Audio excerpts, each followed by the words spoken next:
quick side note, me coming from a rugby background and working in rugby for 10 years, know that your team needs to buy into your vision, but you need to adapt your vision to fit your team. It's not about building your team around your vision. No.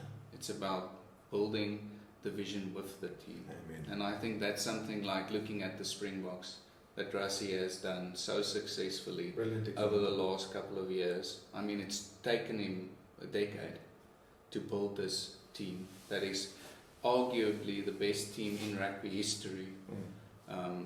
And that's not coming from me.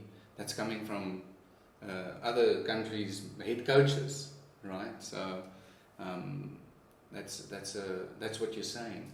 Yeah. Just for a practical example, just look at the Boks and what they're doing, and that's what you're saying. I love it, because what he understands deeply, regardless of what everyone else says about him, and I'm on record as saying, I'd like to be contrarian but right. I don't want to be contrarian and wrong, because that's eccentric, and no one needs another eccentric person. But I want to be contrarian, to say to people, look me in the eyes and say to me that your team members are not your most important assets. If you say that, then you will always regard your team members as expenses on the income and expenditure statement. And can you really expect anything more from a supplier than to deliver that which was contracted and agreed upon and nothing more? You can't, right?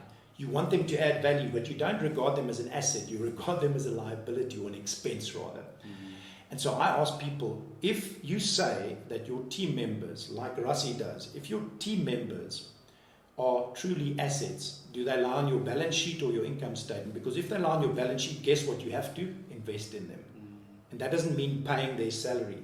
Rassie invests deeply in each of the players. He gives a part of himself to the players, and that's why a guy like Sia can have the humility and the courage to say, what's best for the team, coach, is that in my 100th match, I sit on the bench in the second half. That's what happens when a leader turns the page and realizes that the leader could, and the leadership model could be part of the problem, and then invests deeply in players and team members to help them unlock their true potential.